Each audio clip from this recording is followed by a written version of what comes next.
इसे बहुत बहुत स्वागत करता हूँ आज की इस नई वीडियो में। और आप देख रहे हैं अपने YouTube channel Kumar education classes पे। ये वीडियो उन बच्चों के लिए है जो इस बार चाहते हैं, यानी 2025 में चाहते हैं बिहार डीएलएड एंट्रेंस एग्जाम में सरकारी कॉलेज प्राप्त करे। तो ये वीडियो उन्हीं बच्चों के लिए जो सामाजिक विज्ञान का है, और जो सामाजिक विज्ञान में 20 में 20 नंबर चाहते हैं तो इस वीडियो को जरूर देखें और 20 से 20 नंबर प्राप्त करें और सरकारी कॉलेज प्राप्त करें। तो चलिए बिना देरी के इस वीडियो को हम स्टार्ट करते हैं। इससे पहले आपसे एक रिक्वेस्ट है कि आप मेरे चैनल पर नए हैं तो चैनल को सब्सक्राइब करें और बेल आइकन को प्रेस जरूर करें ताकि मेरा जितना भी नया वीडियो बने आपके पास सबसे पहले नोटिफिकेशन जाए। तो ये जो है मैं प्रीवियस ईयर क्वेश्चन कराने जा रहा हूँ। ये 1 तारीख को जो हुआ था 24 में, जो अप्रैल में हुआ था, 1 तारीख से हुआ था एग्जाम। तो इससे पहले वाले वीडियो में मेरा जो 3 वीडियो बन चुका है उसमें जो है 5 तारीख तक जो एग्ज़ाम हुआ था 5 अप्रैल 2024 में जो हुआ था वो हम करवा चुके हैं। आज जो है 6 तारीख वाला है। इसके बाद मैं 23 करवाऊंगा, फिर 22 करवाऊंगा, यानी 3 साल का रिवीजन करवाऊंगा और आप बेहतर से बेहतर तैयारी कर सकें। चलिए आप मेरे साथ क्वेश्चन को हल करेंगे।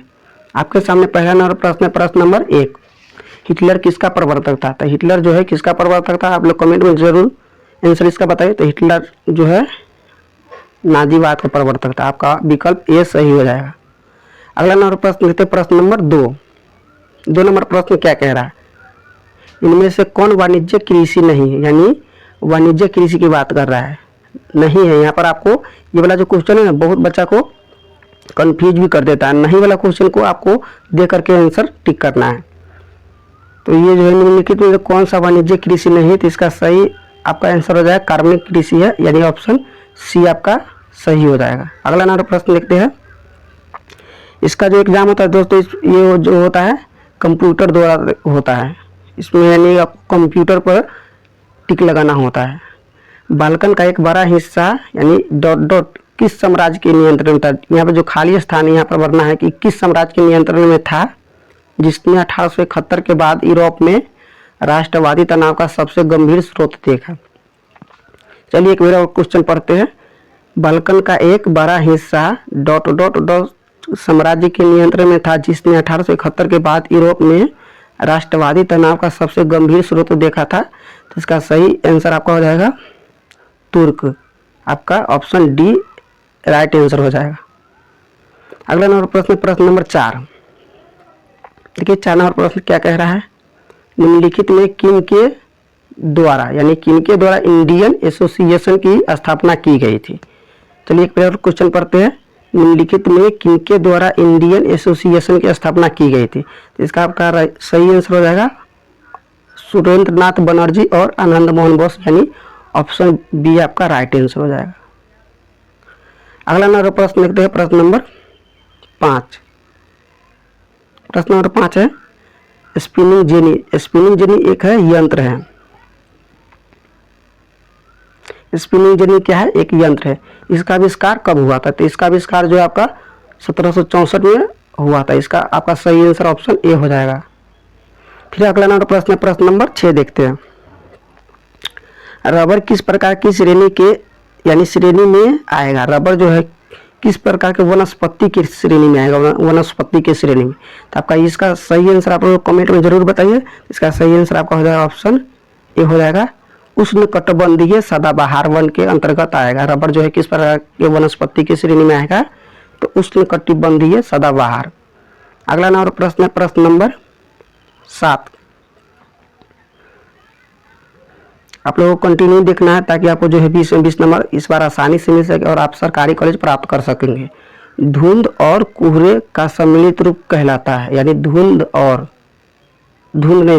धुएं और कोहरे का सम्मिलित रूप क्या कहलाता है? तो इसका सही आंसर आपका ऑप्शन डी हो जाएगा धुंध कहलाता है। क्या कहलाता है? तो धुंध कहलाता है। अगला नंबर प्रश्न है, प्रश्न नंबर 8। भारत में कौन सा राज्य सबसे अधिक मात्रा में दालों का उत्पादन करता है? यानी दालों का जो उत्पादन सबसे अधिक मात्रा में कौन सा राज्य करता है? तो ये महाराष्ट्र नहीं होगा, उत्तर प्रदेश नहीं होगा। उत्तर प्रदेश आपका जो हो गया चीनी उत्पादन में सबसे अधिक है, चीनी उत्पादन। आपका ऑप्शन सी राइट आंसर हो जाएगा। मध्य प्रदेश जो है भारत का एक ऐसा राज्य है जहाँ पर दालों का उत्पादन सबसे अधिक मात्रा में किया जाता है। और चीनी का कटोरा किस राज्य को कहा जाता है? तो ये हो जाएगा उत्तर प्रदेश को। अगला नंबर प्रश्न है प्रश्न नंबर 9। बालाघाट खानों में निम्नलिखित में किस खनिज का खनन किया जाता है? बालाघाट खानों में जो है निम्नलिखित में किस खनिज का खनन किया जाता है? तो इसका सही आंसर आपका हो जाएगा ऑप्शन सी कॉपर का। किसका खनन किया जाता है? तो कॉपर का खनन किया जाता है। इस वीडियो में सिर्फ मैं 20 प्रश्न सॉल्व करवाऊंगा। इसके बाद जो 24, 23, 22 हो जाएगा, इसके बाद में मैराथन क्लास करवाऊंगा आप लोगों को। ये जो 10 नंबर प्रश्न जो है आपको देखने में बड़ा लग रहा है, लेकिन इसको ये सब इतना जो लिखा है इसको हम पढ़ना नहीं है। सिर्फ हमको ये देखना है कि टेक्सोल का प्रयोग किस बीमारी में होता है। ये जो है आपका VVI क्वेश्चन है 10वीं बोर्ड में, यानी बिहार बोर्ड में जो एग्जाम हुआ था 10वीं का, इसमें कई बार ये क्वेश्चन पूछ चुका है। टेक्सोल का जो प्रयोग होता है किस बीमारी के लिए होता है? तो आपका सही आंसर हो जाएगा ऑप्शन डी, कैंसर में होता है। टेक्सोल का प्रयोग किस बीमारी में होता है? तो टेक्सोल का प्रयोग जो होता है कैंसर में किया जाता है। अगला नंबर है प्रश्न नंबर 11।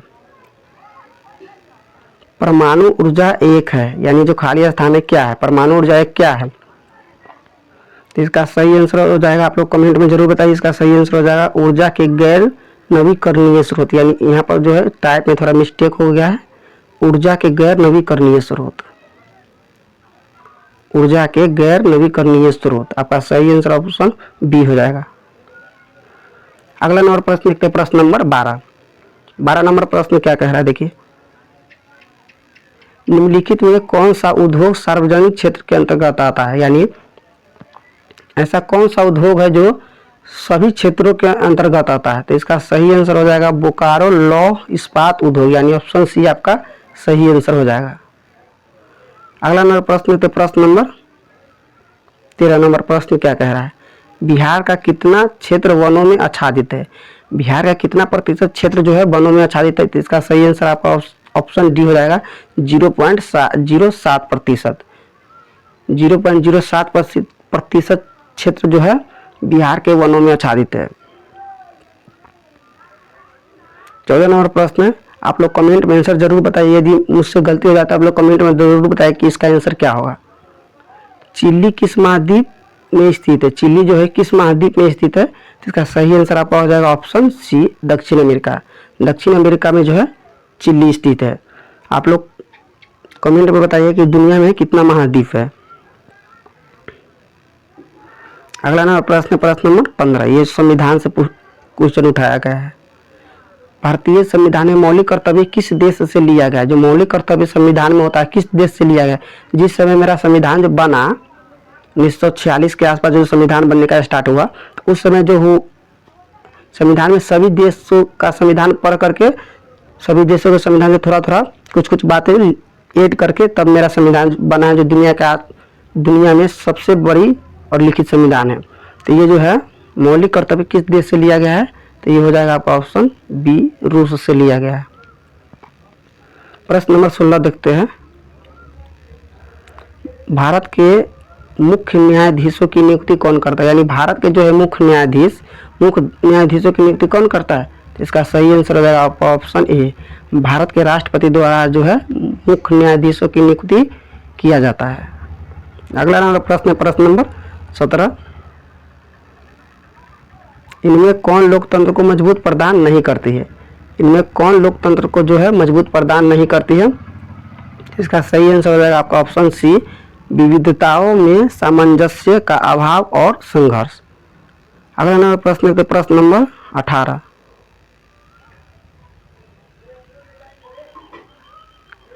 भारतीय जनता पार्टी का मुख्य प्रेरक सिद्धांत क्या है? भारतीय जनता पार्टी का मुख्य प्रेरक सिद्धांत क्या है?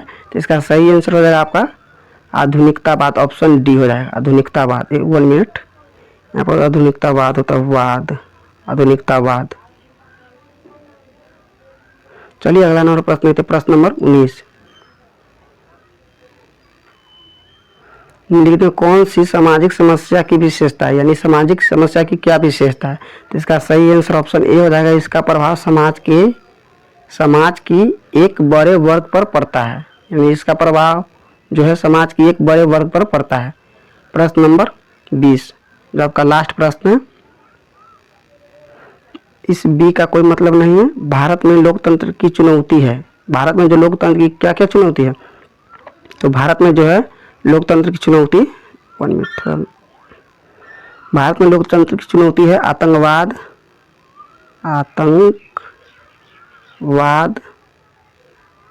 उसके बाद हो गया जातिवाद, उसके बाद हो गया परिवारवाद,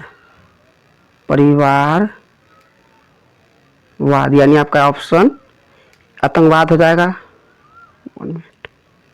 आतंकवाद, जातिवाद और परिवारवाद, यानी आपका ऑप्शन डी हो जाएगा इनमें से सभी।